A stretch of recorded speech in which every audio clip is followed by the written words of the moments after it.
Soy el Dr. José Castro, traumatólogo especializado en cirugía de mano y miembro superior.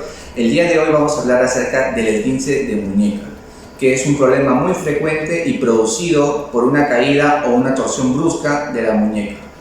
Ese tipo de mecanismo de traumas puede generar un desgarro de una estructura que tenemos en la muñeca que se llama fibrocartílago triangular. El fibrocartílago triangular es un tipo de armadilla que une el radio con el cúbito y se encarga de absorber las cargas y estabilizar esta articulación.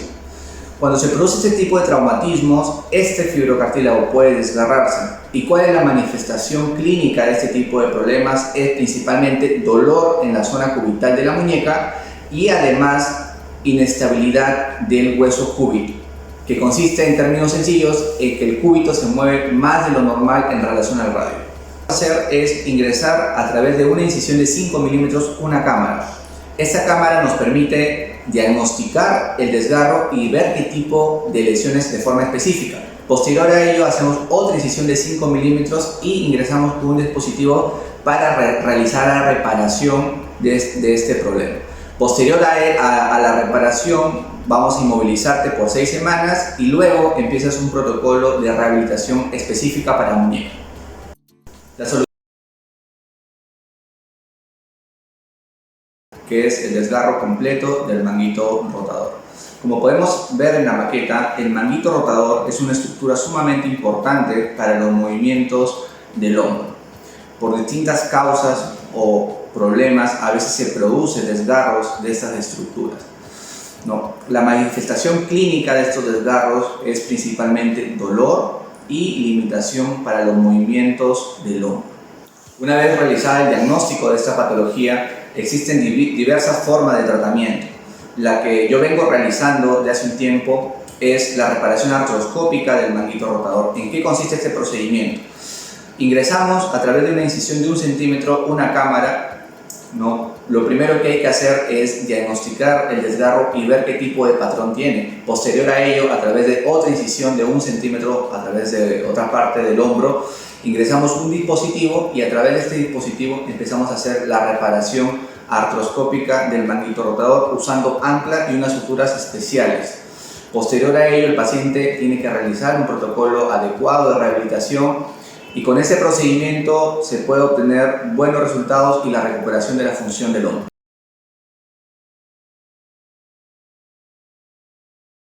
El día de hoy vamos a hablar de las fracturas de codo, específicamente de una fractura que es muy frecuente, que es la fractura de la cúpula radial o de la cabeza del radio. ¿Cuál es esa estructura? Este es el codo, este es el hueso radio y la cúpula radial o la cabeza viene a ser este hueso de acá que se puede ver. Este hueso se fractura principalmente por caídas y sobre todo cuando el paciente cae extendiendo el codo y recibe todo el impacto en la mano con el codo extendido y la muñeca extendida. Estas fracturas generan dolor y limitación al hacer movimientos del codo y si es que no es tratada de forma adecuada puede dejar una secuela muy importante. Existen 2 tratamientos para este tipo de fractura. El primer tratamiento es el tratamiento no quirúrgico o el manejo conservador, que le decimos nosotros. ¿En qué consiste este tratamiento? Es primero inmovilizar el codo por un periodo de 1 semana y posterior a ello realizar movimientos de flexo-extensión progresivas. El otro tratamiento es el tratamiento quirúrgico.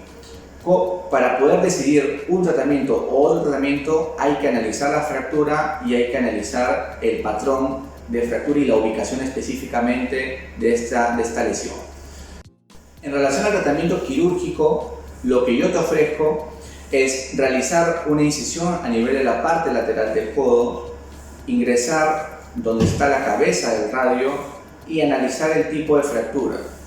Existen 2 tratamientos quirúrgicos. Una, reducir la fractura y colocar unos tornillos especiales que te van a permitir la movilización precoz y con ello la cicatrización del hueso. Pero hay otras situaciones más extremas donde la fractura está muy fragmentada, muy cominutada. En ese caso, la otra solución que yo te ofrezco es poner una prótesis de la cúpula radial o de la cabeza del radio, que los estudios han verificado y han visto que hay una buena evolución y una buena supervivencia de esta prótesis en los pacientes.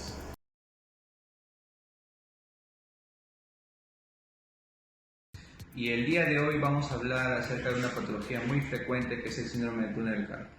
El síndrome del túnel del carpo es la compresión del nervio mediano a nivel de la palma. Como podemos ver en la maqueta, el nervio mediano pasa a través de la mano y a través de un túnel, y por distintas causas a veces se produce una compresión del nervio a través de esa estructura. Esta enfermedad se manifiesta con dolor en la mano, pero no cualquier tipo de dolor, sino un dolor tipo electricidad, tipo quemazón, si hablamos desde el punto de vista de síntoma. Y además el paciente refiere adormecimiento en la mano, que ese es el síntoma principal. Y este adormecimiento va a estar dado en el territorio que inerva el nervio mediano, que es el primer dedo, segundo dedo, tercer dedo y la mitad del cuarto dedo. Entonces esta enfermedad, aparte de generar el dolor, va a generar un adormecimiento en el territorio que mencionaba.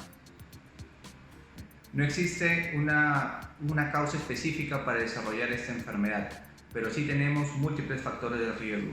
Uno de los factores de riesgo, y creo que el principal, es la actividad laboral manual, sobre todo en esas épocas que muchas personas están haciendo trabajo desde casa y la demanda en el uso de dispositivos electrónicos ha aumentado bastante.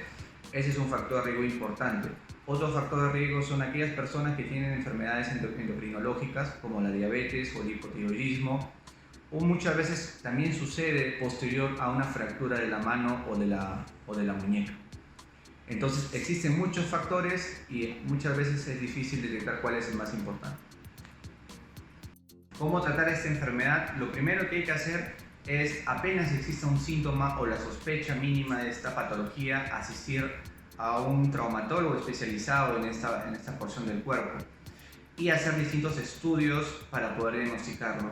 Una vez diagnosticado esta patología, el tratamiento de primera línea es inmovilizar la muñeca usando una férula, sobre todo a predominio nocturno, administrar antiinflamatorios e iniciar un protocolo de terapia física, de preferencia con una terapista de mano. Finalmente es importante conocer algunas recomendaciones para evitar esta patología. Lo primero que podría recomendar es usar férulas nocturnas en la muñeca, sobre todo aquellas personas que hacen actividad laboral con las manos de forma muy continua. Otra recomendación que le daría es evitar posiciones fijas de la muñeca, ya sea en flexión o en extensión, porque esta es una causa importante o un factor de riesgo importante para que desarrolle este tipo de patologías. Y finalmente, cuando uno está mucho tiempo frente a un dispositivo electrónico, yo lo que le recomendaría es que cada hora realicen distintos ejercicios de estiramiento para disminuir el riesgo de esta enfermedad.